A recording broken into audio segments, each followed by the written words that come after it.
cierto como para manejarte. Y Bueno, esto iba de la en realidad mano con frenar el La tasa, incremento o el crecimiento. es la algo un tasa de poquito más descuento, técnico, profe. más concreto. A ver, La tasa de descuento. bueno, ¿No? está vinculado, y acá también hacen, ¿no?, un análisis de eso. Pero como el gobierno, en todo caso, mueve segundo en este juego, imagínense que tenemos una situación, pongamos el tema de un endeudamiento para hacer una obra pública, o el cobro de un impuesto a eh, el capital invertido, por ejemplo, ¿está bien? Que es el típico ejemplo de los papers que han tratado estos temas desde el punto de vista más técnico. Imagínense que el gobierno promete que todos aquellos que inviertan un capital para producir, etcétera, no les va a cobrar impuesto. Impuesto al capital, impuesto a los ingresos, a las ganancias, a las ventas, lo que sea. Imagínense que es un impuesto que se puede cobrar sobre el capital.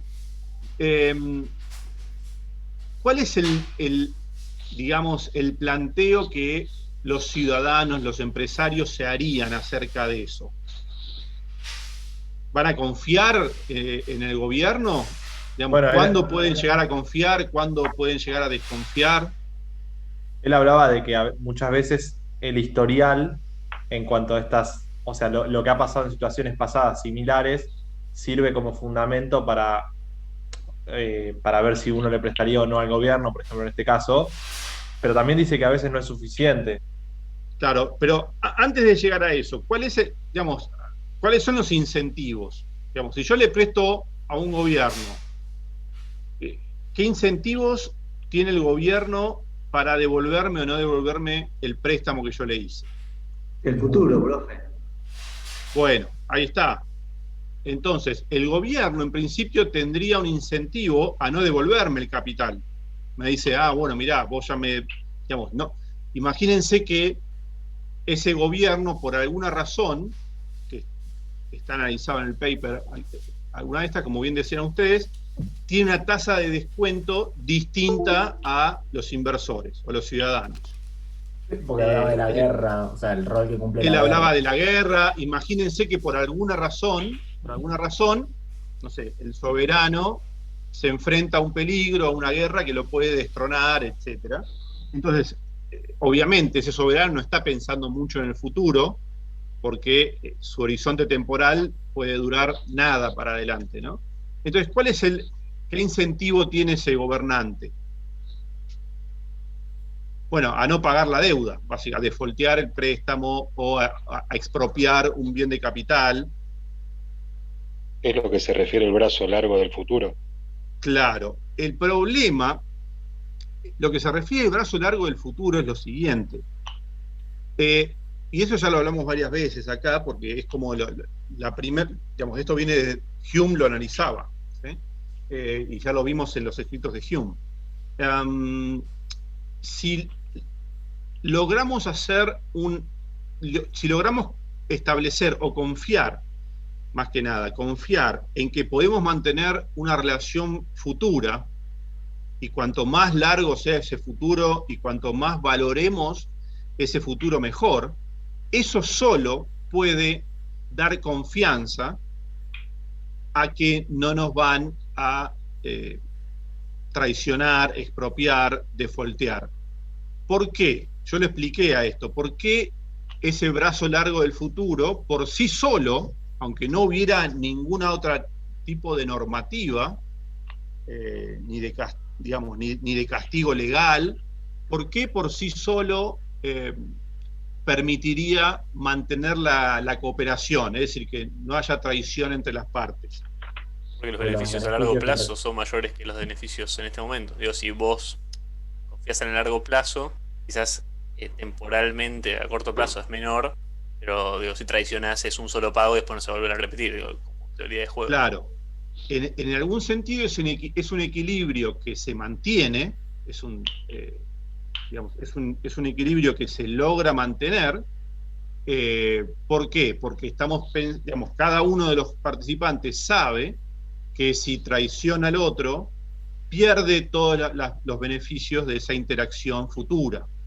Y si cada uno valora suficientemente el futuro, ese brazo largo del futuro, entonces va a valorar más los beneficios de seguir cooperando en el futuro que los beneficios de traicionar y quedarse, digamos, con la expropiación en el presente. Eso tiene que estar claro porque ya lo habíamos visto antes, ¿no? Es lo que Hume planteaba en términos de que una sociedad tiene que lograr eso, en última instancia, ¿no?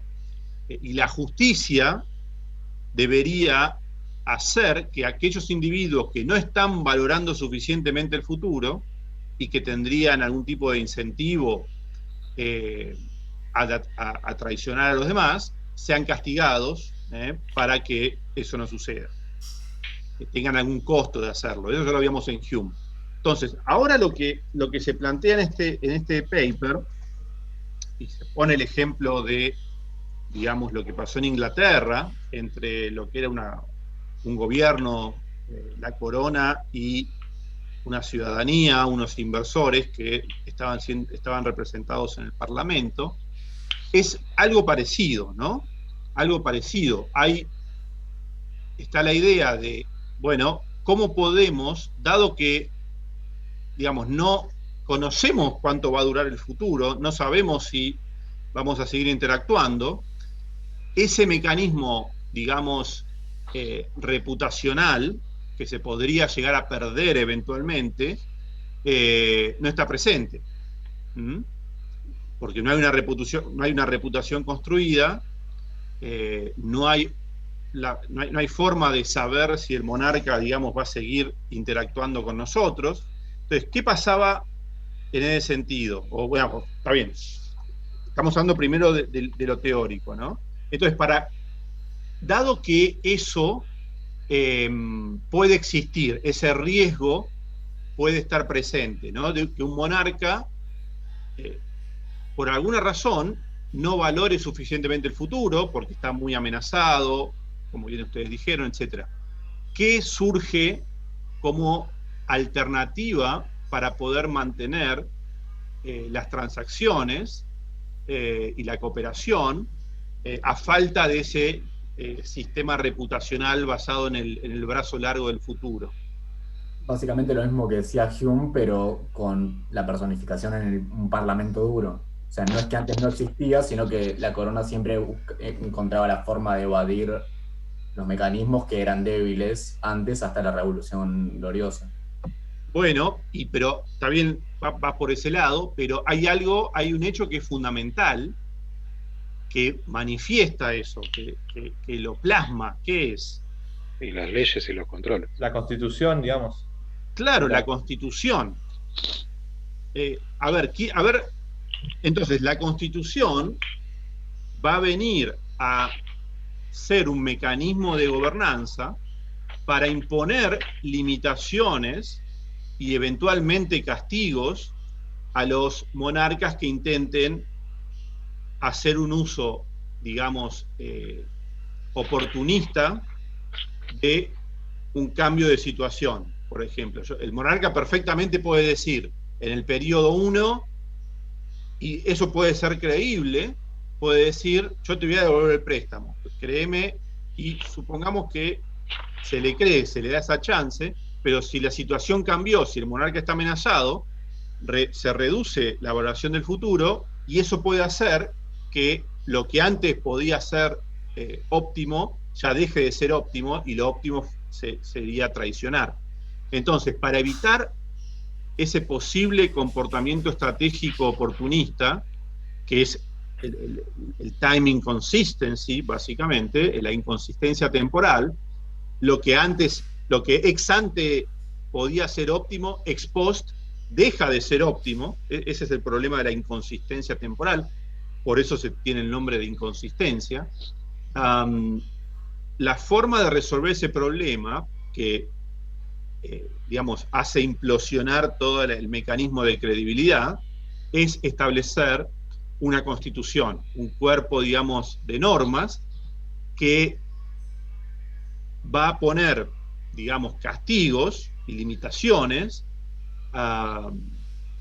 y limitaciones, digamos, penalizadas en todo caso si se extralimitan, sobre la relación entre la ciudadanía, a través, digamos, o representada mediante el Parlamento, y la corona. Entonces, ese es el rol, desde el punto de vista del modelo de interacción y de la gobernanza de las transacciones, de las constituciones. ¿Okay? ¿Alguien se acuerda? Bueno, entonces ahora, digamos, y la forma de ejemplificar, ahora vamos a ir a la parte más histórica un poquito porque es interesante, la forma de ejemplificar que usan los autores para mostrar estas relaciones teóricas es el caso de Inglaterra, ¿no? Particularmente antes y después de la Revolución Gloriosa, de 1689. Eso, según los autores, posibilitó construir credibilidad, confianza, diríamos, compromiso en el respeto de las normas y de la Constitución por parte del monarca, generando toda una serie de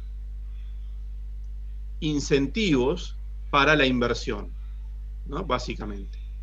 Es decir, todos los inversores, los empresarios, los ciudadanos que decidían, ya sea prestar dinero al soberano, realizar una actividad comercial, etcétera, podían hacerlo con relativa confianza en que no iban a ser expropiados. ¿Y por qué? Que era un punto clave de la Constitución, del Bill of Rights, ¿cómo sería la traducción? Digamos, del papel de derechos, digamos, ¿no? ¿Cuál sería la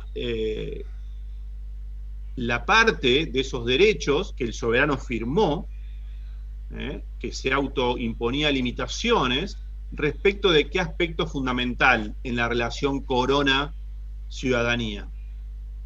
¿Propiedad privada? Algo más concreto. Obviamente tiene que ver con la propiedad privada, pero algo más concreto. Tiene mucho más poder el Parlamento. Que dura hasta ahora. A ver, nota al pie. Estas lecturas no son caprichosas, digamos, porque me gusta el caso inglés, no.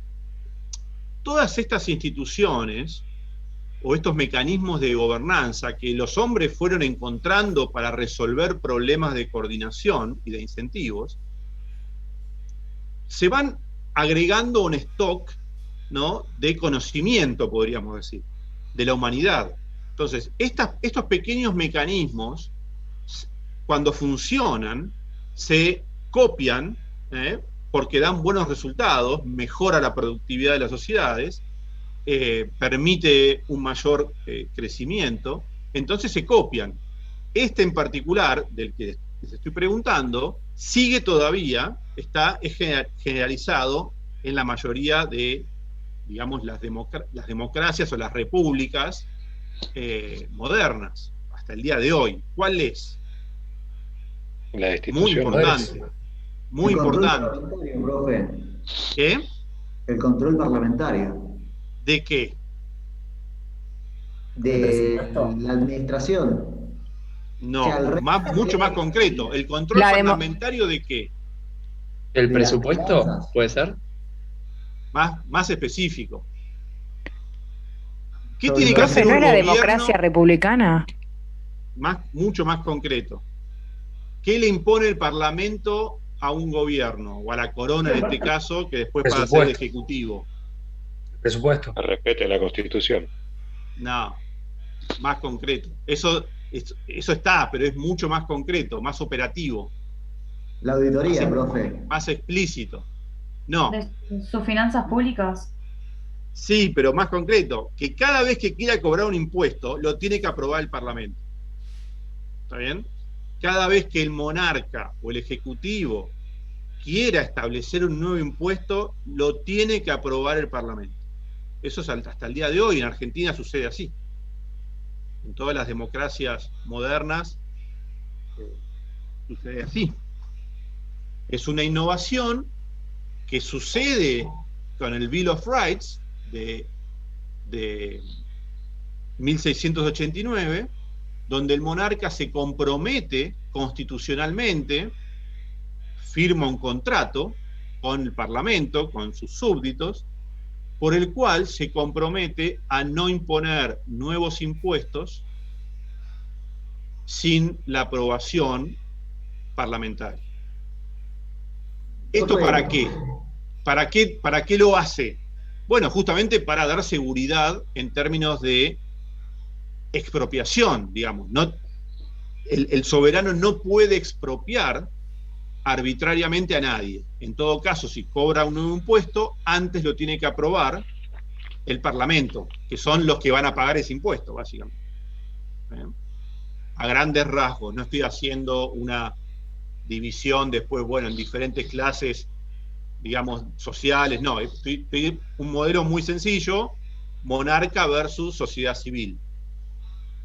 Los que van a pagar el impuesto que necesita el monarca para establecer el ejército o la defensa o construir algún bien público, es la sociedad civil, van a pagar ese impuesto. Entonces, el soberano no puede arbitrariamente cobrar un impuesto sin que los que lo van a pagar participen de ese debate y lo aprueben.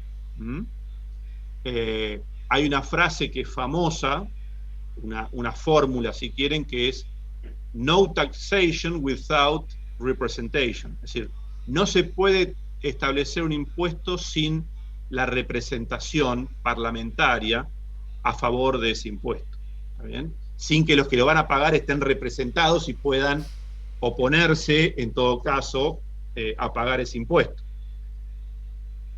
¿Esto qué es lo que abre en la relación soberano-sociedad civil? ¿Qué es lo que abre la Constitución? ¿O qué es lo que delimita, en todo caso? Bueno, delimita un campo de negociación. Delimita un campo de negociación. Es decir, desde el punto en que el soberano se compromete bajo penas, si no lo hace, por ejemplo, la desobediencia o la no representatividad, la no legitimidad, etc., hoy diríamos la inconstitucionalidad, ¿no?, ex post de las constituciones, el soberano está limitado, pero esa limitación que se autoimpone el soberano abre un espacio de negociación, porque el soberano va a tener que cobrar impuestos para mantener el funcionamiento del Estado, básicamente, ¿no?, del sector público, digamos. Ahora, eso, más menos impuestos, va a estar teniendo que ser negociado. No puede ser autoritariamente impuesto o arbitrariamente impuesto. Entonces, las constituciones abren, primero, delimitan, imponen límites, y todo lo que esté dentro de esos límites va a ser negociado. Por eso es tan importante el concepto de negociación. Ok, bueno, el soberano quiere cobrar nuevos impuestos, tendremos que negociar a ver hasta dónde, para qué se van a usar, por cuánto tiempo, etc.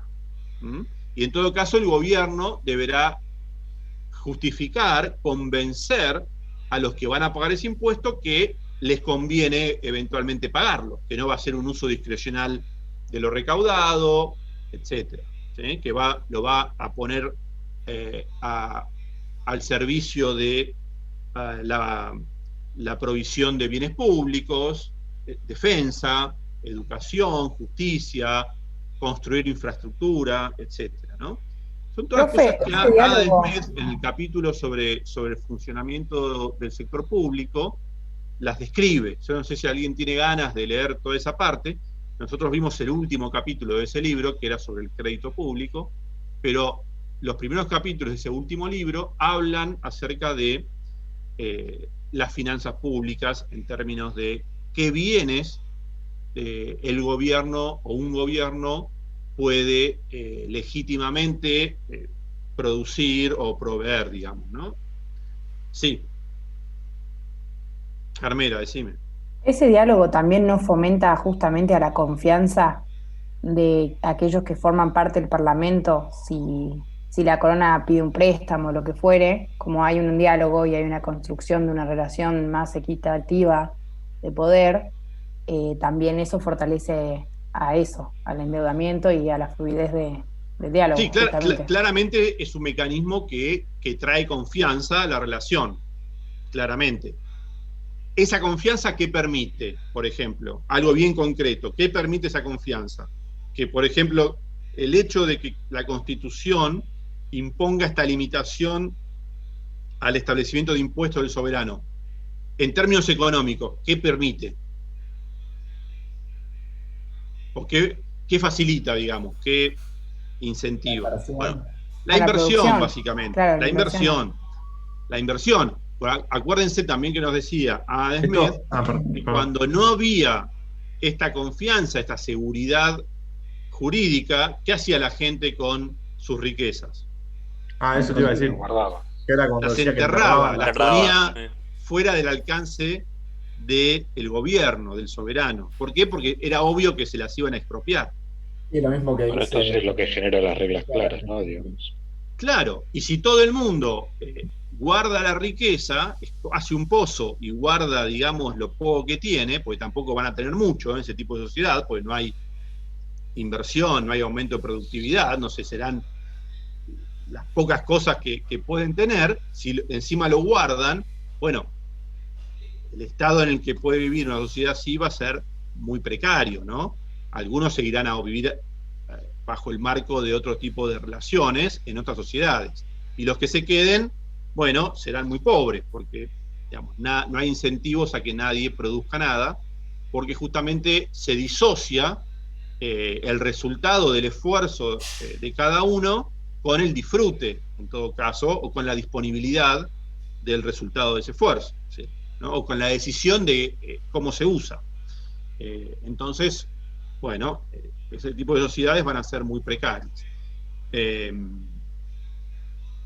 ¿Alguna pregunta había quedado ahí o algún comentario que querían hacer? Profe, había una parte que no entendí muy bien, en el que el autor muestra cómo estos mecanismos de reputación al principio pueden fallar. Y uno decía que era porque acá mostraba las expropiaciones a los judíos, ¿no? Que era si aparecía un segundo financista al primero, podría expropiarle y no pasaba nada. Algo por el estilo. Está muy buena esa parte, ¿no? Es lo que yo les decía hoy en términos más generales. Imagínense, digamos, hay muchas cosas que se pueden explicar en términos de expropiaciones históricas respecto de este ejemplo de cómo se expropió sistemáticamente por ahí a la comunidad judía en varios países, por múltiples razones distintas, digamos, pero en particular en este caso se las expropió. ¿Por qué? Bueno, porque de repente cambió la situación del soberano y surgió otra comunidad, creo que en este caso eran los lombardos, ¿no? Los italianos, que le ofrecían por ahí una alternativa de financiamiento a la tradicional que era la comunidad judía. Entonces el rey dijo, bueno, entonces los expropio a unos y uso a los otros. Ahora, los otros que podrían haber pensado también, bueno, algún día también me tocará a mí. O sea que la relación que se puede construir de sabiendo ese comportamiento oportunístico del soberano, va a ser muy básica también, ¿no? Porque así como, digamos, los italianos veían que el rey expropiaba a los judíos y los echaba, los expulsaba, pasó en Inglaterra, pasó en España, pasó en un montón de lados, así también cualquier otra comunidad en el futuro probablemente podía sufrir lo mismo. Entonces eso introducía un riesgo muy grande. Es muy importante todo eso, hay infinidad de estudios históricos que muestran cómo esas políticas de expulsión, no solamente de judíos, sino de árabes, de comunidades que producían, que tenían actividad comercial, pero que étnicamente o desde el punto de vista religioso o por cualquier razón, no sé, el que detentaba el poder los quería expulsar, eso debilitaba muchísimo justamente la seguridad jurídica, y nadie, o aquellos que producían antes, digamos, de esa política, bueno, dejaban de producir, se iban, se llevaban, por más que esa expropiación tuviera un beneficio de corto plazo, que es te expropio las tierras y el capital que tenés, y te tenés que ir con lo que puedas cargar en una valija, te expropio todo lo demás. Bueno, hay ahí algo que no se puede expropiar, ¿sí? ¿Qué les parece que es ese algo que no se puede expropiar y que se va? El conocimiento, Humano. profe. El capital humano. Es decir, el capital humano, el know-how de cómo producir. Es decir, la tierra sola no produce, la máquina sola no produce, el capital solo no produce. Hay todo un conocimiento que lo conoce el comerciante, el emprendedor, digamos, el trabajador, que si por más que deje todo, el trabajador se va, el comerciante se va, el inversor se va, se lleva ese capital humano, ese know-how. Entonces, está bien, uno puede tener toda la tierra disponible, pero si no sabe cómo producirla, va a producir muy poco, ¿no? Y eso también es algo que se ha estudiado muchísimo, y se demuestra que es así. El libro que yo siempre les cuento, de Acemoglu y Robinson, ¿Por qué fallan las naciones? Bueno, cuenta varios de esos episodios, varios de esos episodios. En este caso, ahí se cuenta uno que es, como bien decían recién, digamos, esto de que, bueno, por alguna razón surge un nuevo grupo que puede prestar el servicio que antes le prestaba otro al soberano, y el soberano tiene la tentación a expropiar al primero. Pero bueno, eso genera con el segundo una relación bastante frágil, ¿no? Porque el segundo perfectamente puede pensar, bueno, algún día también me va a tocar a mí, entonces, bueno, va a ser lo mínimo por esa relación, porque sabe que en cualquier momento también lo expropian a él. Ahora, yendo al caso histórico, entonces, acá hay varias cosas muy importantes del caso histórico, que ustedes deberían prestar atención. Primero, esta idea de que se establece una constitución, ¿no? Hay una primera negociación, una negociación anterior a la constitución, que es la sociedad civil negocia con el potencial soberano, que ¿quién era en este caso? ¿Leyeron toda la cuestión histórica en el marco histórico que se encuadra la Revolución Gloriosa y todo eso, o no tanto? Es súper interesante, ¿no? Estaban los Stuarts, creo, ¿no? Que tenían un mal gobierno y empezaron a perder la confianza. Bueno, en realidad es algo que viene de tiempo atrás. Había un conflicto religioso entre protestantes y católicos en Inglaterra, pero eso no era todo, digamos. Había como conceptos de gobierno distintos aparte del religioso, pero en todo caso el conflicto religioso podía establecer ganadores y perdedores respecto de la religión, ¿está bien? Que es un criterio bastante arbitrario, digamos, porque no es meritocrático o no es productivista, es, bueno, de acuerdo a la religión yo te favorezco o te castigo. Entonces, había todo ese conflicto o esa tensión entre un posible gobierno o un gobierno católico que estaba queriendo favorecer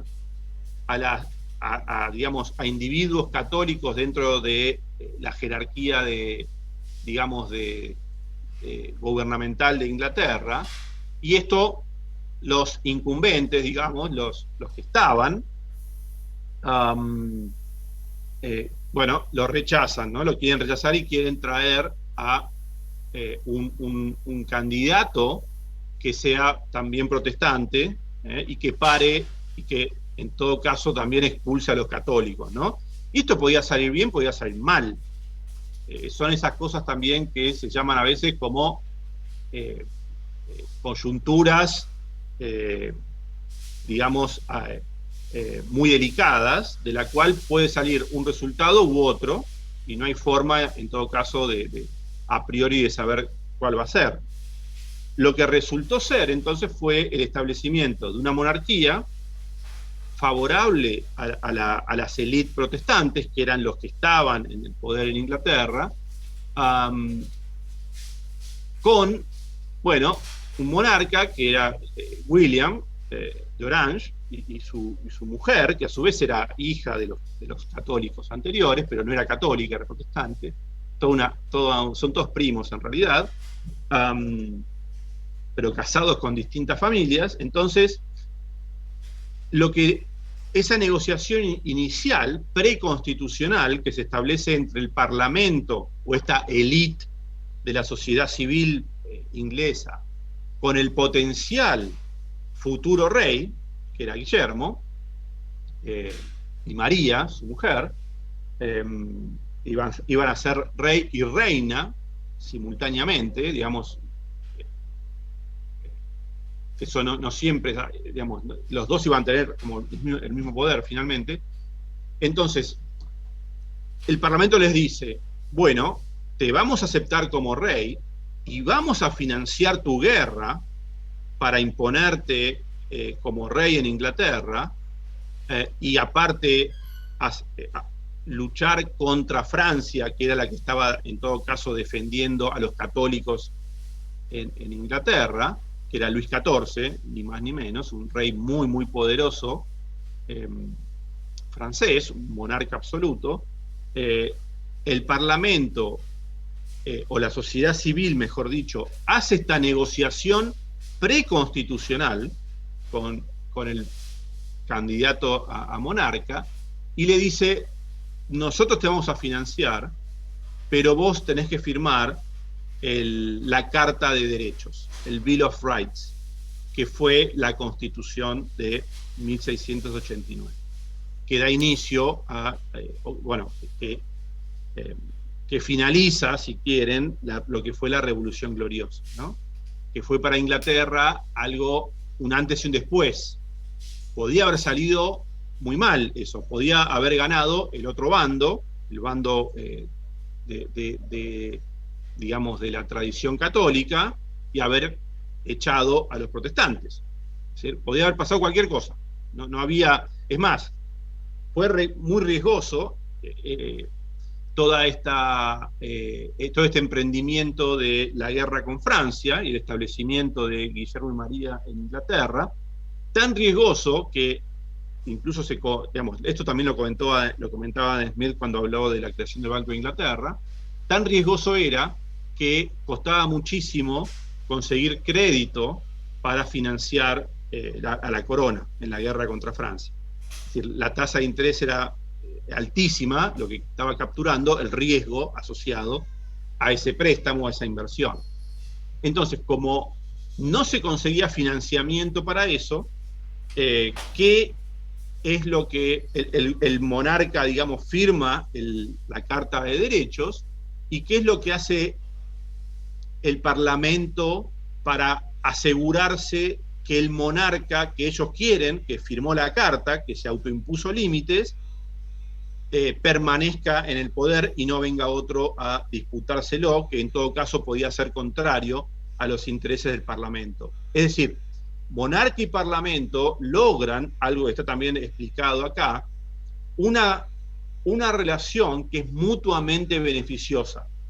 La relación constitucional que logran es mutuamente beneficiosa. ¿Qué quiere decir? Ninguno de las dos partes tiene incentivos a romper lo contratado, ¿no? O lo acordado.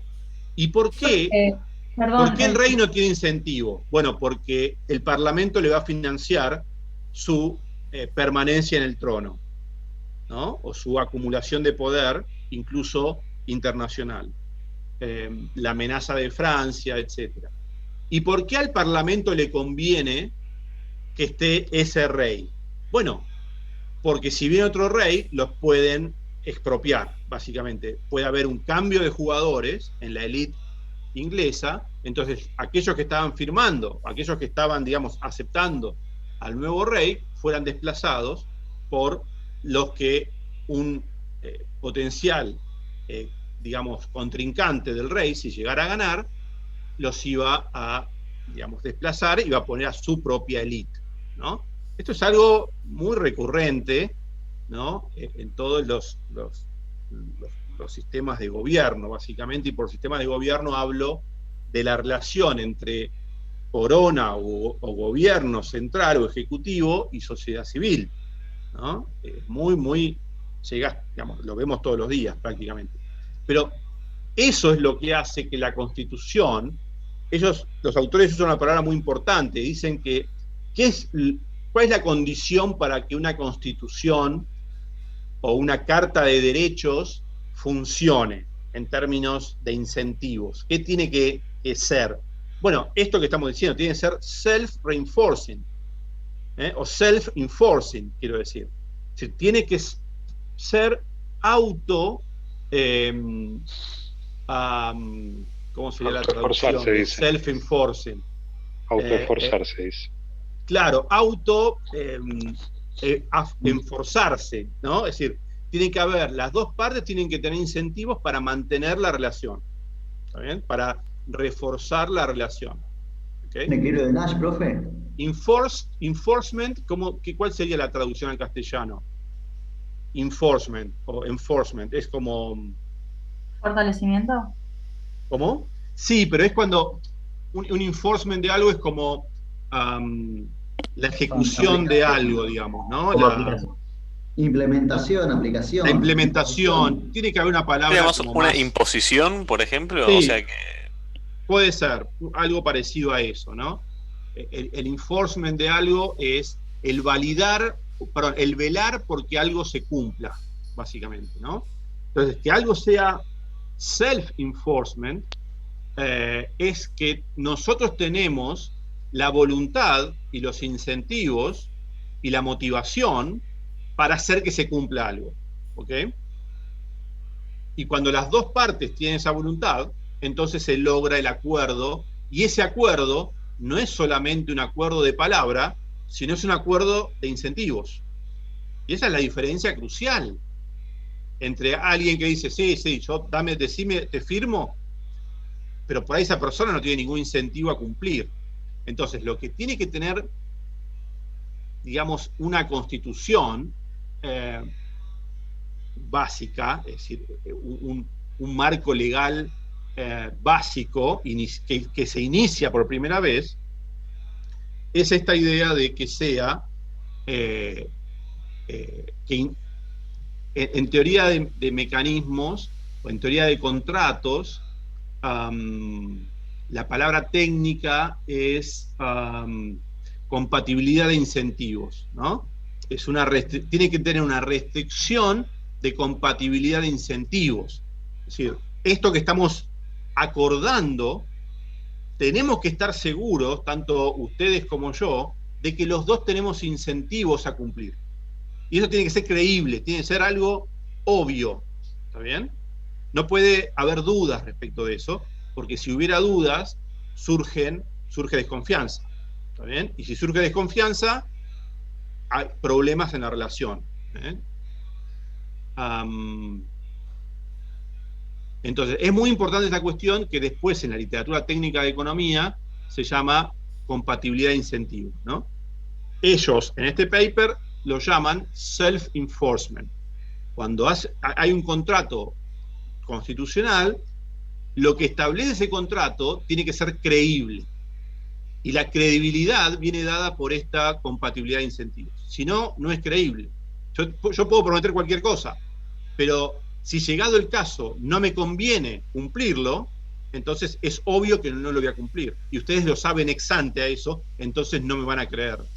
Manuel. Y se desarma todo el acuerdo. ¿Se entiende cómo funciona esto? Esto es algo fundamental para entender todo en economía. Todo, diría.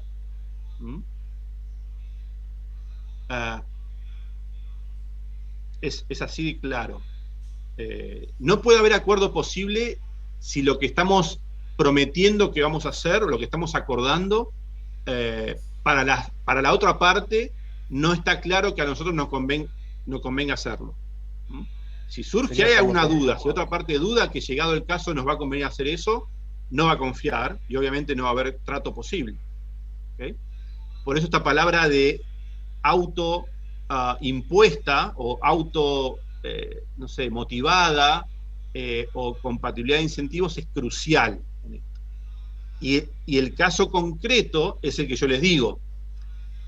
El monarca tiene incentivos en cumplir la Constitución porque el Parlamento lo está manteniendo en algún sentido. Si cae el apoyo del Parlamento, el monarca cae. No se puede financiar.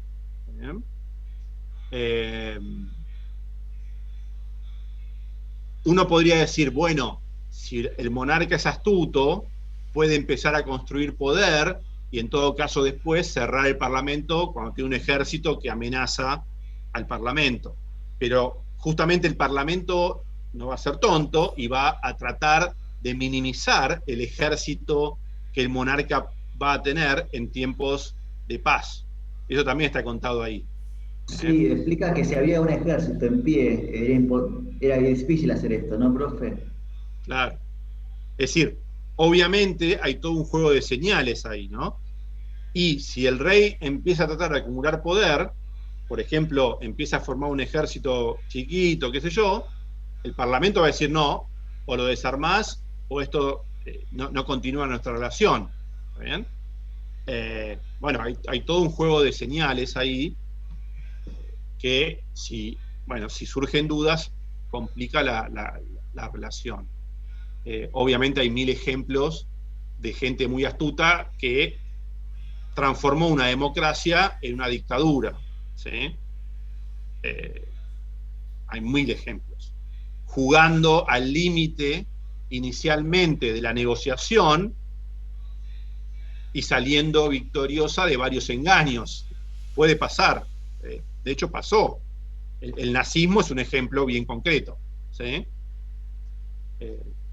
Cómo acumula poder y se transforma en una dictadura demoníaca, digamos, cuando nadie se lo imaginaba.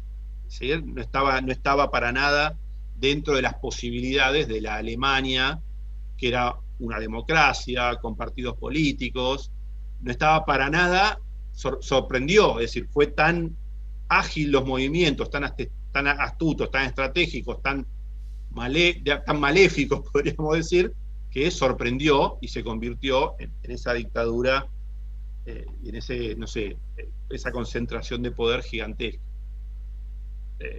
Bueno, pero digo, volviendo al tema de la Inglaterra de esta época, ¿no? Entonces, ¿se entiende por qué las dos partes reconocen que tienen incentivos para mantener el acuerdo? Y las dos ven eso, es creíble esa relación para las dos, y esa credibilidad mantiene la relación. Es muy importante. Bueno, eso los autores lo llaman el self-enforcement de la Constitución. Igual también están los antecedentes que se derrocó al rey 2 veces, entonces eso también tiene la expectativa de la corona. O sea, no va a tratar de disolver el Parlamento o ir en contra del Parlamento si ya sufrió derrocado 2 veces en menos de 50 años. O sea, pero este rey era nuevo, digamos, ¿no? Pero están esas expectativas, o sea, están expectativas que ya lo hicieron y lo pueden volver a hacer. Sí, bueno, claro. Pero digo, esta relación se empezaba a construir de cero.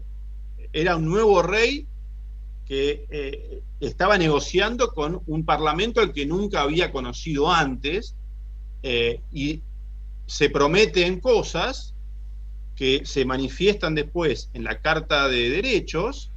Ahora, esas cosas, las dos partes saben que cada uno va a tener incentivos para cumplirlas, para no desviarse de la promesa. Es decir, se rompe lo que sería el time inconsistency, la inconsistencia temporal. Y lo que justamente rompe esa inconsistencia temporal, que es hacer una promesa que después llegado el caso no vas a cumplir, porque no te conviene cumplirla, lo que rompe esa inconsistencia temporal son las reglas. Por eso ese famoso paper, que todos deberíamos leer, de hecho lo vamos a leer llegado el caso, de reglas versus discreción, ¿no? Una de las maneras en que puede romperse o resolverse esa inconsistencia temporal es a través de reglas. Ahora, esas reglas tienen que ser creíbles, si no, no tienen ninguna función como reglas. Si no son creíbles, es lo mismo que si no existieran. Y para ser creíbles, en esas reglas, o en ese juego, digamos, que las reglas establecen, tiene que existir la compatibilidad de incentivos. ¿Okay? Es fundamental, si no, no serían creíbles y sería lo mismo que no existieran. Entonces, el concepto de compatibilidad de incentivos, que es un concepto puramente económico, puramente estratégico, es crucial para entender estos mecanismos de gobernanza. Es game theory, teoría de juegos 100%. Ok. Entonces, la otra institución que surge, o digamos, junto con el banco, perdón, junto con la Carta de Derechos de la sociedad civil, el mecanismo para financiar la guerra del rey y su mantenimiento, digamos, o la posibilidad de que pueda, digamos, ejecutar su gobierno, desplegar su gobierno, es el financiamiento de ese gobierno. Acuérdense también que la Carta de Intención, perdón, la Carta de Derechos establecía, crucialmente, la tengo por ahí, después, a ver si la bajé, está en internet, la pueden bajar, a ver si se las muestro. Establecía, es muy corta, establecía que el Parlamento tenía que, digamos, cualquier cambio impositivo debía ser autorizado por el Parlamento, básicamente. A ver si puedo encontrar esto y lo comparto. Solo para que vean, qué sé yo. Esto no es, tengo varias cosas acá abiertas.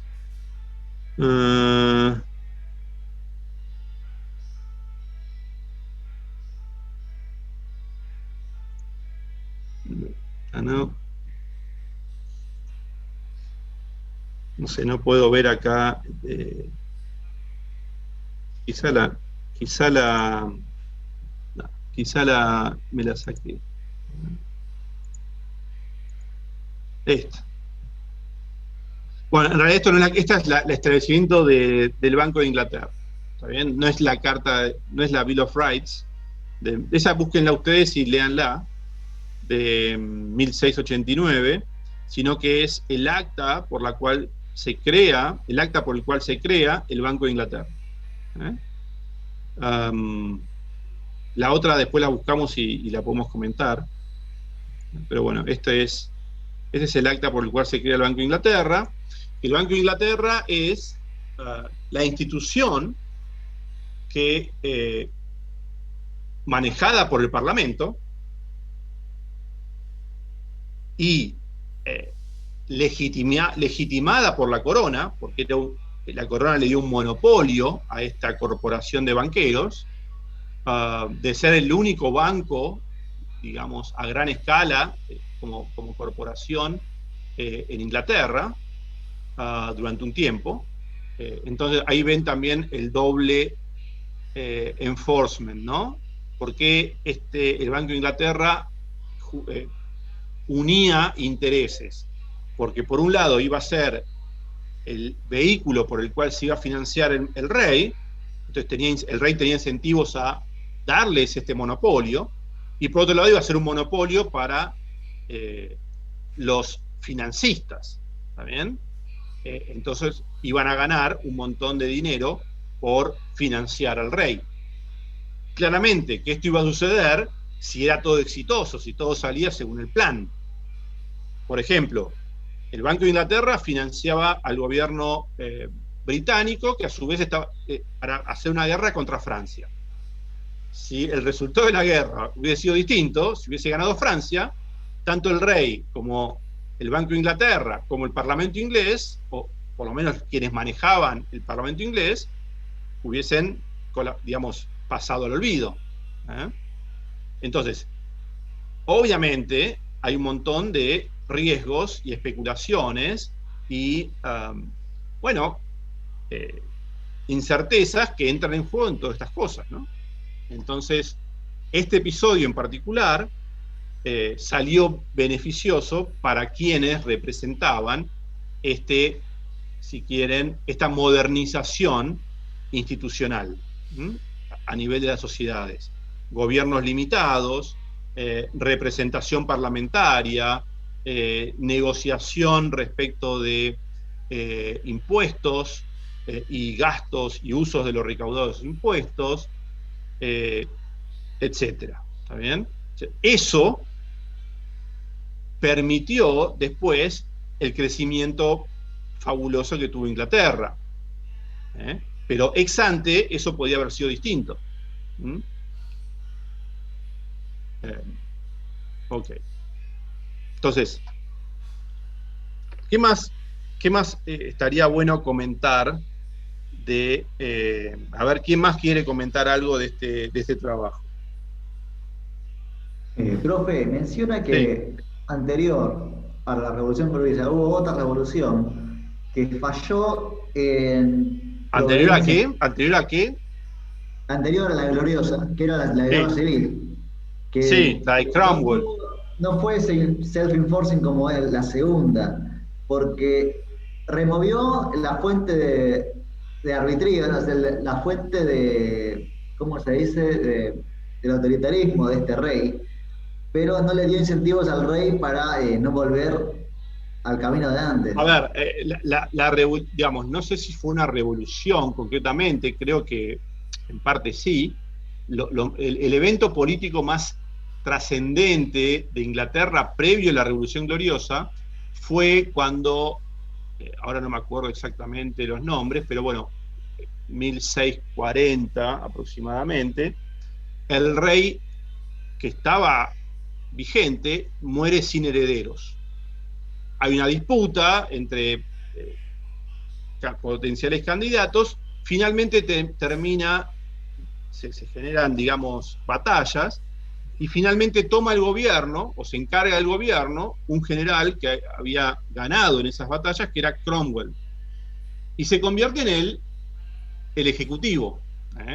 Pero eso terminó siendo una dictadura, básicamente, acumuló poder y terminó siendo una dictadura, y terminó derrocándose ese gobierno. Es decir, es un mal recuerdo. A ver, claramente, digamos, habrá muchas interpretaciones, pero en términos de la historia mainstream, digamos, es un mal recuerdo esa época porque es una dictadura, arbitraria, etc. El que quedó como el buen recuerdo para la historia de Inglaterra es la Revolución Gloriosa, porque, bueno, surge la división de poderes, los checks and balances, ¿no? Los frenos y contrapesos al gobierno central, la negociación como un ámbito sistemático de la política, dentro de límites, ¿no? Y eso permite justamente construir confianza. La confianza permite hacer inversiones o posibilita hacer inversiones. Las inversiones generan valor en el tiempo, entonces empezamos a tener horizontes de planificación más largos. Al tener horizontes de planificación más largos, valoramos más el futuro. Si valoramos más el futuro, el producto o la productividad de las inversiones aumenta, porque descontamos el flujo futuro a una tasa menor. Entonces aumenta el valor presente de las inversiones. Si aumenta el valor presente de las inversiones, disminuye el costo del oportunismo temporal, y todo se va consolidando. Es como, ¿no? Es como una consolidación que va ocurriendo dentro de todo este equilibrio bueno, ¿no? Es como que uno podría decir, bueno, de estas situaciones uno puede ir a dos equilibrios, el bueno y el malo. En los dos te vas reforzando, digamos, ¿no? Bueno, Inglaterra en este caso fue hacia el equilibrio bueno en términos de generación de riqueza, y esa misma generación de riqueza refuerza el equilibrio bueno, ¿no? Otros países, no quiero dar ejemplos, están en el equilibrio malo, ¿sí? Y esa no riqueza potencia todavía más el equilibrio malo. Entonces, es muy difícil de salir, ¿no? Bueno, para reflexionar. Entonces, este paper a mí me parece sumamente interesante, con muchísimas, digamos, cosas valiosas para nosotros, para aprender, en términos, no tanto, digamos, de la cuestión si quieren histórica de Inglaterra, a algunos les interesará, a otros no, pero en términos teóricos, como economistas, nos hace pensar en un montón de cosas muy importantes, ¿no? Muy importantes. Y cómo... Yo lo que quiero que se lleven de este curso, de este año, es, uno puede discutir las políticas de promoción industrial, digamos, los regímenes de subsidios para el desarrollo, esto, lo otro. Ok, puede ser. Pero si vos no tenés mecanismos de gobernanza básicos que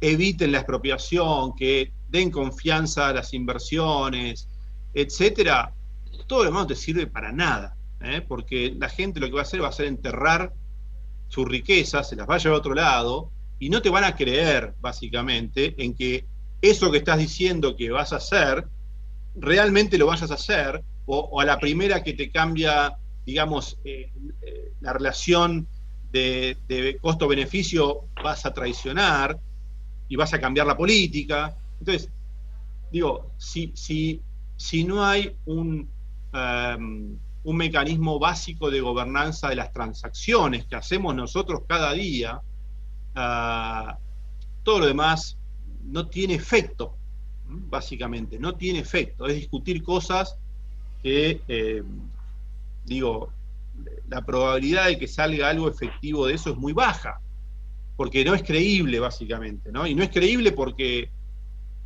vos estás mostrando, por otro lado, que no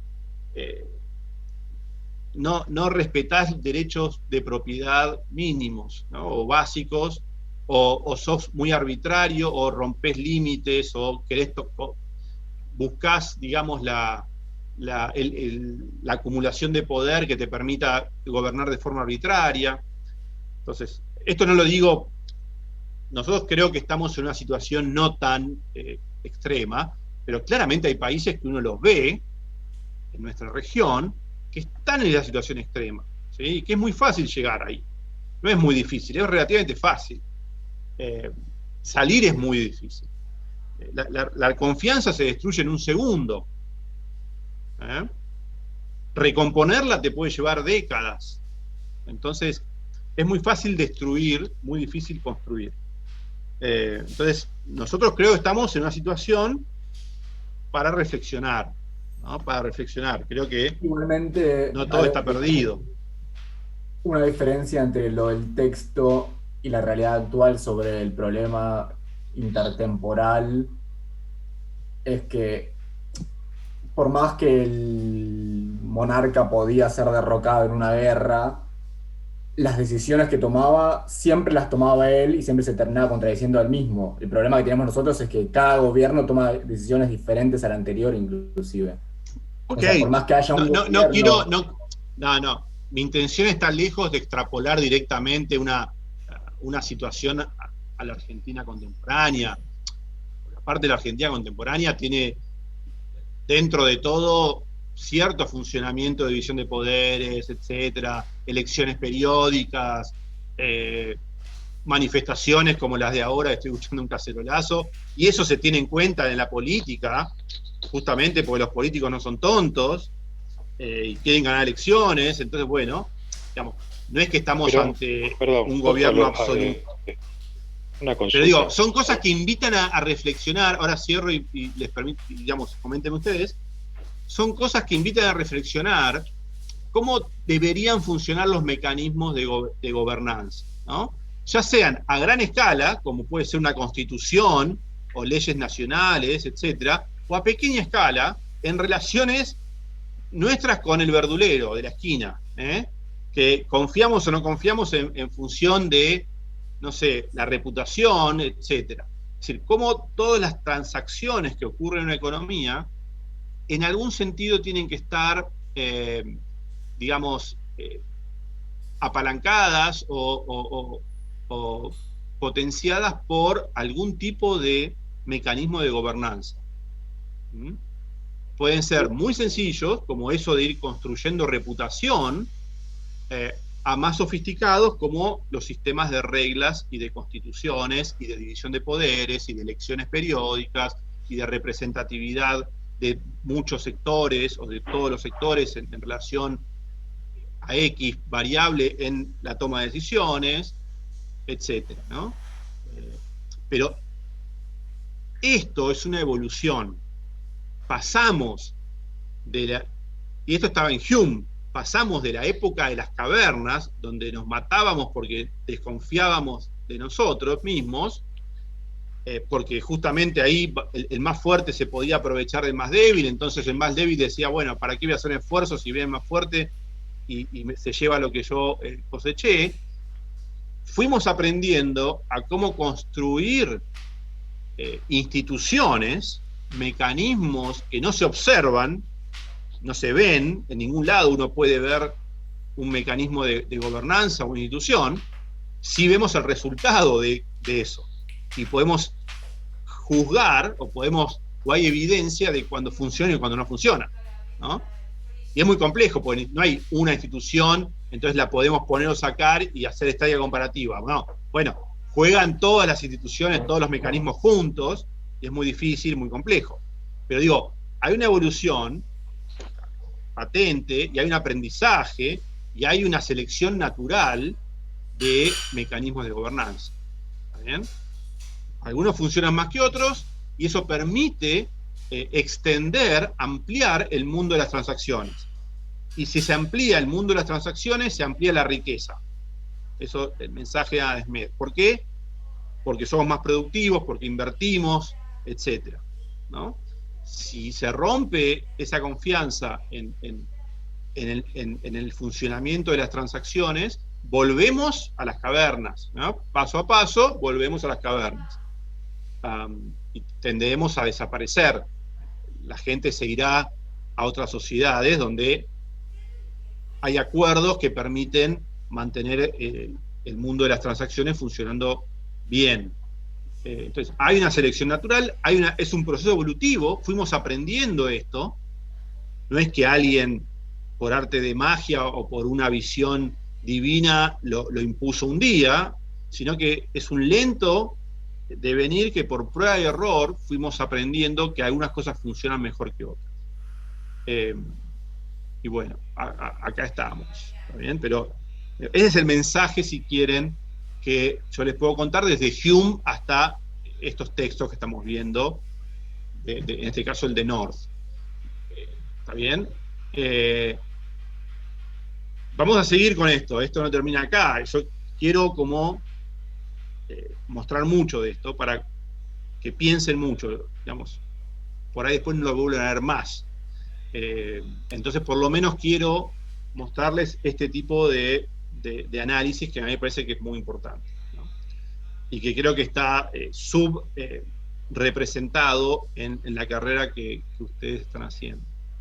Entonces, bueno, yo les voy a dar mucho de esto. Lo que vamos a ver... bueno, ahora volvemos a la charla. Pongo para adelante para que tengan el programa hacia dónde vamos.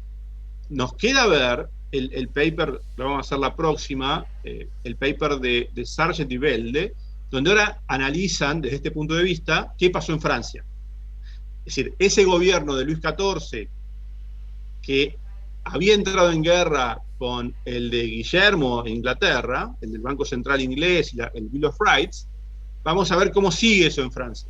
Y vamos a ver que Francia no logra ese gobierno arbitrario, absolutista, que tenía muchísimo poder, empieza a tambalear justamente por problemas de incentivos, ¿no? De no lograr acuerdos que permitan el financiamiento del gasto, etc. Y cómo eso todo empieza a tambalear hasta que va a terminar finalmente en la Revolución Francesa, que es más o menos 100 años después que la inglesa.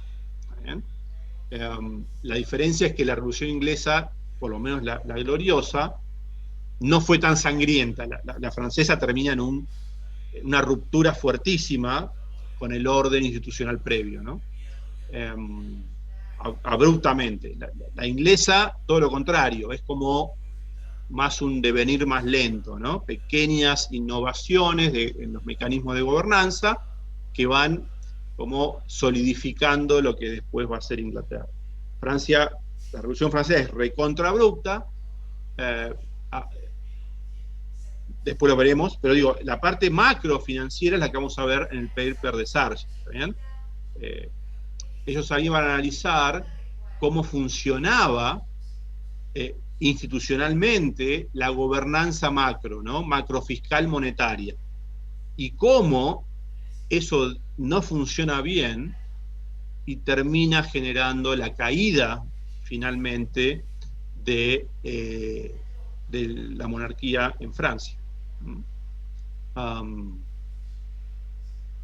Fíjense qué importante que es la organización fiscal en una sociedad.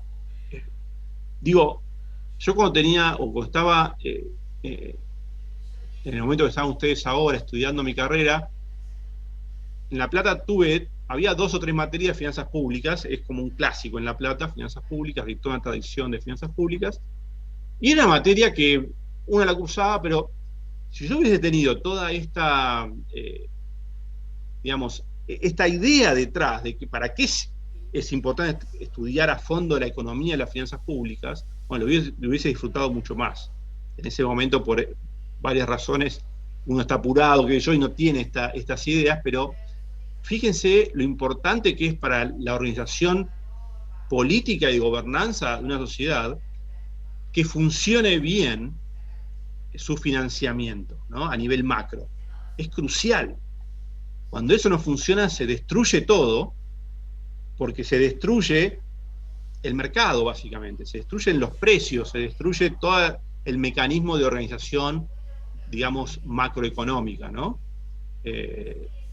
Bueno, entonces es muy, muy importante. Y caen gobiernos, y eso en Argentina lo recontra sabemos, digamos, ¿no? Las hiperinflaciones o las inflaciones desbocadas son la manifestación de una desorganización completa del financiamiento del gobierno y termina derrocando o, digamos, produciendo caídas o recambios del gobierno. Pero bueno, entonces es muy importante eso. Hay que pensar mucho en eso. Aparte de los déficits, no hay ningún mecanismo que te saque del déficit que no sea buscar el superávit o la estabilidad. A ver, hay muchas formas intermedias de manejar bien eso. No necesariamente los países que ya tienen mecanismos de gobernanza fiscales establecidos y confiables, no tienen superávit fiscal, ¿sí? Se pueden financiar, pueden tener deudas muy grandes en relación al producto, pero a nadie se le ocurra que va a haber un descalabro, entonces es una expectativa, perdón, es una profecía autocumplida que por más que haya mucha deuda, el gobierno la va a manejar bien. Ahora, cuando vos no tenés eso, cuando vos no tenés ni reputación, ni un mecanismo, digamos, de gobernanza fiscal confiable, establecido, que ante la menor amenaza de aumentar el gasto o extralimitarse, digamos, en la concentración arbitraria, digamos, de gasto, la gente se ve venir un impuesto, ya sea expropiación, impuesto inflacionario, lo que sea, y automáticamente esconde su capital. Bueno, decir, el juego es ese, y hay una pérdida de confianza fenomenal, nadie invierte, hay lo que se llama, a mi modo de ver, muy mal, fuga de capitales. En realidad se espantan los capitales, no es que fugan, no es que alguien quiere fugar capitales porque sí, capital se espanta por cómo es la situación, obviamente, nadie quiere que lo expropien, entonces, bueno, se genera todo un colapso, ¿no? Una desorganización que termina en pobreza. Ese es el problema final. Pero aparte, estos países que decís vos que no necesariamente tienen superávit, justamente hacen lo que estamos viendo ahora, que es tener reglas fiscales claras y que las cumplen en el tiempo. Claro, por eso. Estamos muy lejos de eso, ¿no? Entonces, en el caso de Argentina, sí, hay que sobreactuar mucho hasta que tengamos... ¿a qué me refiero con sobreactuar? Bueno, hay que ser mucho más autodisciplinados. Hasta que construyamos, o los gobiernos sucesivos construyan mecanismos de gobernanza que logren confianza. ¿Bien? Que logren confianza. Que no corramos todos a sacar nuestros depósitos en dólares porque creemos que nos los van a expropiar o nos van a especificar, o digo, todos los episodios trágicos de destrucción de riqueza fenomenal que vivimos, ¿no? O la venta de activos, no hace falta la expropiación. Lo que pasó, no quiero ir a la política, pero digo, más allá de las interpretaciones de un lado y del otro, lo que pasó post-paso, el 2019, fue una destrucción colosal de riqueza. El precio de los activos argentinos pasó a valer un 30%. ¿Okay? Y yo lo sufrí eso en carne propia, porque tenía parte de mis ahorros, gran parte invertidos en activos argentinos. Entonces, destrucción colosal de riqueza. Entonces, esas cosas son trágicas. Espero que ustedes no les toquen demasiadas en el futuro. A mí me tocaron varias. En algún lado, digamos, y el resultado final de eso es la pobreza, básicamente, el aumento de la pobreza, la menor productividad, la menor inversión, que lleva eventualmente a la menor producción y la menor cantidad de bienes disponibles para todos. Ese es el resultado final. Ahora, lo que está adelante de todo eso, lo que evita que todo eso desencadene en la pobreza, aunque mucha gente no lo entienda, y eso es lo que sorprende, son los mecanismos de gobernanza. Son fundamentales. Si no confiamos en ciertas reglas van a funcionar, el camino es hacia eso que yo les cuento. Y tiene que ver con incentivos, básicamente, no con otras cosas. Tiene que ver con incentivos. Por eso es tan importante entender eso, más siendo economistas, ¿no? Bueno, ¿qué otros comentarios quieren hacer respecto del trabajo? Del paper, digamos, para hoy. ¿Algo más? Creo que todos se han quedado con ganas. Espero que lo hayan leído, y los que no leyeron, que supongo que habrá, que esta charla los haya motivado para ir a leerlo, ¿no? Creo que hay mucho para aprender de esto y lo que vamos a ver hacia adelante. ¿Alguien quiere comentar algo más? A mí me había llamado la atención una parte, creo que era más al principio del paper, donde daba como la introducción sobre cómo se fue dando la Revolución Gloriosa, ¿no? Y mencionaba que durante el reinato de los Stuart había como que se pedían préstamos, pero casi que a veces desconocían que tenían que pagarlos. Entonces eso me llamó mucho la atención, como que era... No, básicamente se defolteaban los préstamos, es decir, claro, era cuando llegaba el vencimiento, ¿cómo le dijimos acá? Se reprogramaban, ¿no? ¿Cómo era? Se reperfilaban, digamos, ¿no? Es decir, el gobierno tenía que devolver tantos miles de libras que se había comprometido en determinado momento y no lo hacía, lo reperfilaba para dentro de 10 años. Y a veces incluso no te pagaban o te bajaban los intereses. Bueno, todo eso que generaba, bueno, que nadie más le prestara, sí, te presté aquella vez, nunca más te presto de nuevo, Entonces los reyes, ¿qué hacían? Bueno, trataban de expropiar todo lo que podían. Se empieza a generar todo un círculo vicioso, ¿se dan cuenta? Porque como no hay voluntad de prestar o de financiar al gobierno, el gobierno empieza a gastar cada vez más recursos en tratar de expropiar para financiarse, y cada vez hay menos que expropiar. Es decir, esto en teoría impositiva lo podemos ver como que se reduce la base imponible. Cuanto más grande es la tasa impositiva, eso genera una reacción en los que pagan el impuesto a escaparle al impuesto, ¿está bien? A reducir la base imponible.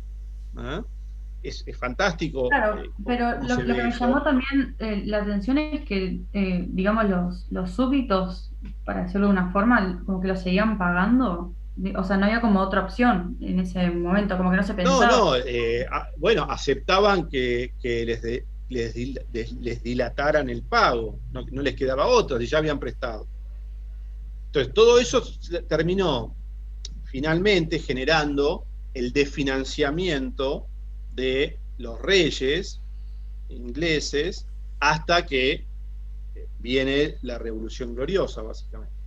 Claro, le fue dando como el pie a la Revolución Gloriosa, básicamente. Sí, había que cambiar la forma de organización fiscal porque ya nadie confiaba en que los soberanos iban a cumplir sus promesas de devolver los préstamos. Entonces nadie prestaba, el soberano no tenía forma de mantener el gasto, entonces era débil, cualquier cosa lo amenazaba porque no tenía forma de digamos, mantener un ejército en caso de defensa. Entonces, nada, eran costos de transacción enormes para todas las partes. Eso generaba una baja inversión, ¿sí? Entonces, ese camino, digamos, que era el normal en los países, digamos, como Inglaterra, era una economía más, no era una superpotencia como después fue, era una economía más, con altos costos de transacción. Ese sendero se rompe y empieza a ser distinto post Revolución Gloriosa, que genera este acuerdo que finalmente va a motivar, como decía Hume, ¿no?, en el ensayo sobre el gobierno, sobre el comercio, va a generar tanto la grandeza del soberano, o el poder del soberano, como el bienestar, el beneficio económico de la sociedad civil, ¿no? Porque se logra este acuerdo económico entre las dos partes. Eso es el mensaje del paper de Hume, ¿se acuerdan? Acuérdense que Hume está escribiendo post-Revolución Gloriosa, ¿no? Ya todo esto es un aprendizaje para ellos. Era el pasado reciente. Hume escribe 1730, 1740, en pleno auge del gobierno que sale de la Revolución Gloriosa. En pleno auge de ese gobierno. Inglaterra ahí empieza a ser otro país. Y ellos perfectamente podían identificar ese quiebre. Por eso, bueno, escriben lo que escriben, básicamente, ¿no? Es muy claro el mensaje de Hume o de Smith. Propiedad privada, límites a las acciones del gobierno, fomento de la sociedad de comercio, etcétera, ¿no? Ellos se daban perfectamente cuenta de que eso había generado el cambio. Ok. Bueno, hasta acá es lo que yo tenía para contarles hoy. Entonces, no sé si alguien quiere decir algo más. Paso un aviso. Este próximo viernes van a tener clase con Emanuel y van a ver justamente, para continuar con este enfoque de las constituciones, y después les vamos a pasar las lecturas, pero va a ser sobre justamente una visión más del siglo XX, de lo que es la economía institucional, ¿sí?, o neoinstitucional, en particular el análisis de las constituciones. Entonces, bueno, esta clase del viernes la van a tener con Emanuel y va a hablar de esos temas que le gustan mucho. Profe, Después una consulta. Sí. Quería preguntarle si vamos a tener algún texto relacionado quizás con algo más moderno que lo vi con Andrés López en desarrollo, que está vinculado con lo de las instituciones y mecanismos de enforcement aplicados en Asia en los últimos... Bueno, ¿Qué paper es? Déjame buscarlo, pero no me acuerdo el nombre exactamente. Bueno, o si no, después pásamelo pasámelo por el grupo, por el chat. Pero no, vamos a ver todo vinculado, si querés, a esta digamos, a estos episodios históricos. Podríamos, a ver, qué bueno que Andrés dé esas cosas en su materia, pero bueno, la nuestra llega hasta, vamos a ver cosas del siglo XX, pero no tan recientes. Pero bueno, me interesa saber cuál es el paper para leerlo y tenerlo en el programa. Vamos a leer, entonces, la semana que viene vamos a leer el paper vamos a analizar el paper de Sargent y Bell, y después vamos a seguir con otro paper de North, de Weingast y de Milgrom, que van a analizar también desde el punto de vista de la evolución de los mecanismos de gobernanza. Ese tendríamos que haberlo visto antes, me parece, cómo las primeras organizaciones de comerciantes empiezan a descubrir cómo construir organizaciones, instituciones de gobierno que les permiten expandirse, ¿no? Que les permiten mantener las transacciones e incrementarlas. Ese paper a mí me gusta muchísimo, es un paper clave en toda esta literatura, muy citado, también con este otro de North. Pero bueno, después eso quedaría para el viernes de la otra semana. La otra semana tendríamos martes, tengo que ver si voy a dar clases el martes, porque tengo que dar una charla, pero el viernes seguro conmigo vamos a empezar a ver entonces eso. También yo les voy informando ahí por el grupo. Pero todavía tenemos un poco más que ver con todas estas cosas. Y después a mí me gustaría ver la parte macro de todo esto, ¿no? Ver cómo estas ideas son fundamentales en la macroeconomía que surge en los 80, que es la macroeconomía mainstream de hoy. Reglas versus discreción, bueno, todo ese tipo de cosas, ¿no? Incorporar la noción de estrategia en la macroeconomía, en la política macroeconómica. Vamos a ver, hay un paper muy interesante de Lucas, que es la crítica que hace a los modelos econométricos. Bueno, vamos a ver si llegamos a ver todo eso, ¿no? Toda la tradición, si quieren, de expectativas racionales. Y incentivos, ¿no? O introducir el comportamiento estratégico para entender la macroeconomía, que es algo que antes no se hacía. Los modelos previos a los 80 eran de funciones de comportamiento pasivas, que no reaccionaban ante cambios de política, ¿no? Era suponer que el público era como no hacía nada ante el cambio de una política, ¿no?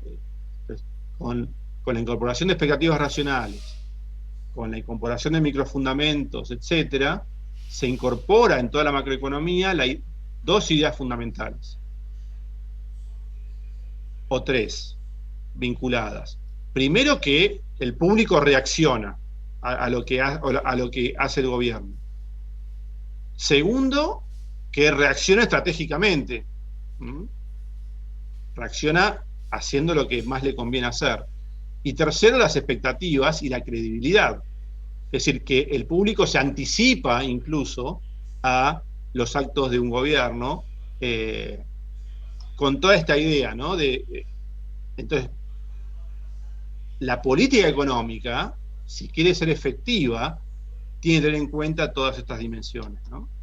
La idea de expectativas, la idea de interacción estratégica y, fundamental, la idea de credibilidad de la política.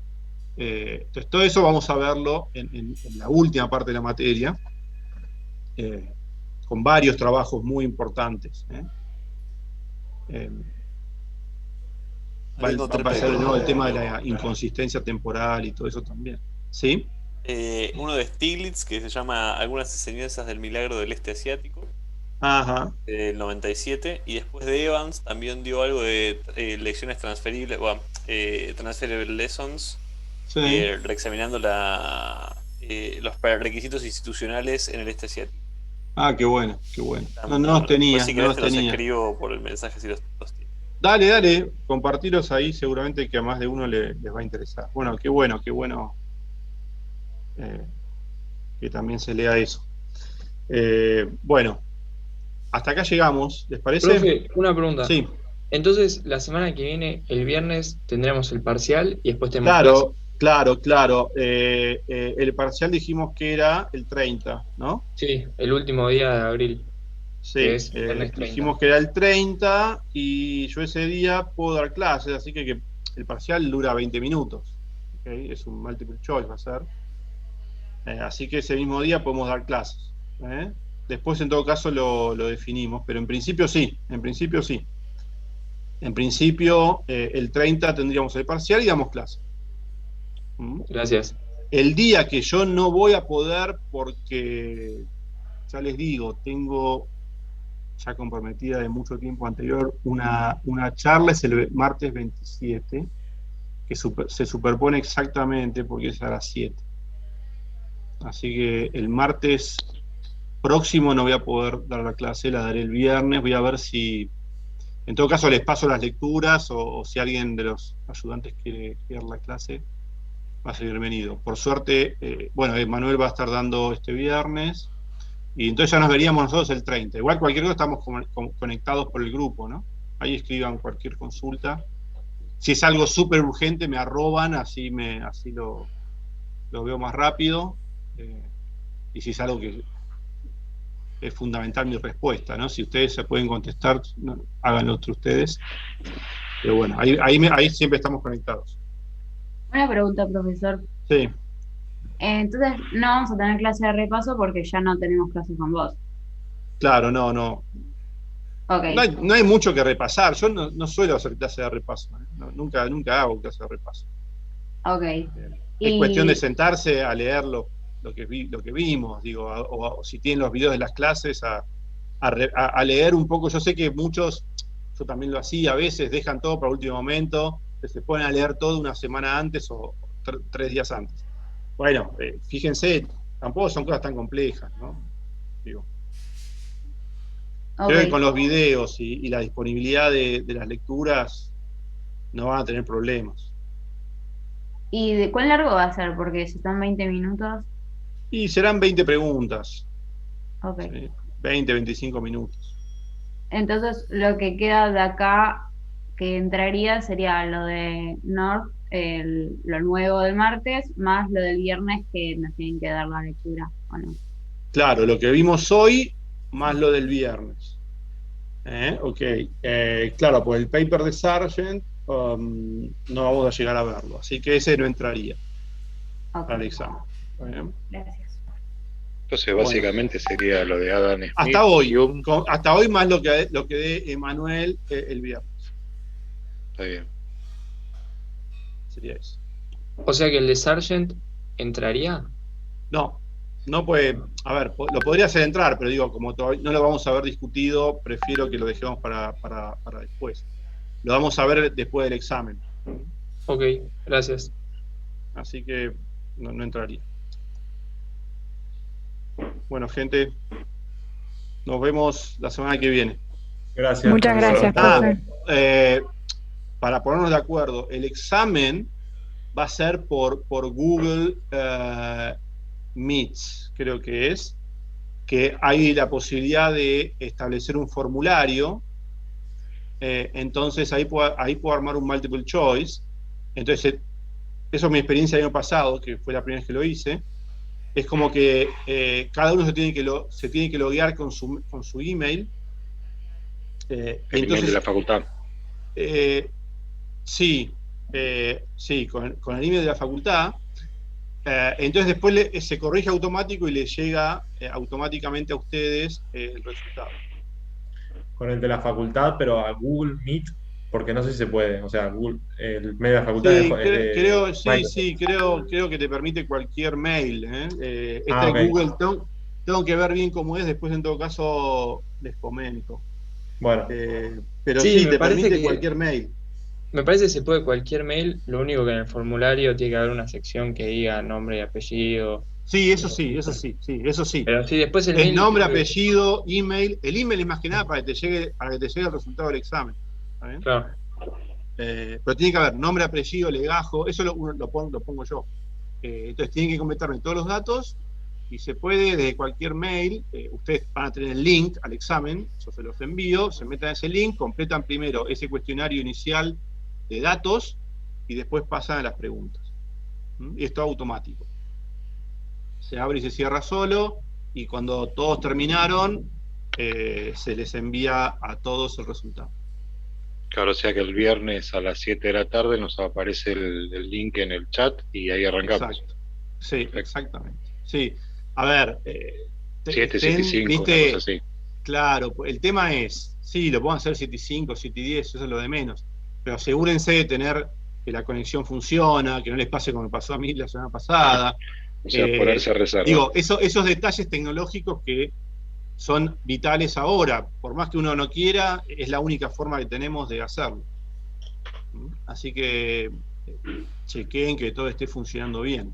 Porque Y aparte la no es otra- que hay 4 horas para hacerlo, digo, son 25 minutos. Así que si te falló la conexión 10 minutos, después tenés muchas ventajas. Así que Y bueno, le hago una eso. última pregunta, ya que Sí. va a ser nuestra última clase. Entonces, ese día nosotros nos conectamos a Zoom y después ahí nos conectamos entramos al cuestionario. Se puede hacer también perfectamente eso. Hagamos eso. Yo creo que hice eso el año pasado. Les mandé el link de Zoom y después les mando por Zoom el link al examen. Es como En el chat del meterse Zoom. primero a uno y después al otro. Pero no es O que sea, yo lo los mandás voy a por controlar, los voy a estar vigilando. Realmente no hay forma yo confío en que cada uno hace el examen. No hay forma de monitorear. ¿Sí? Por eso la facultad lo que quiere es que a lo sumo haya algún examen presencial, porque qué sé yo quién está haciendo del otro lado del examen, básicamente. ¿Sí?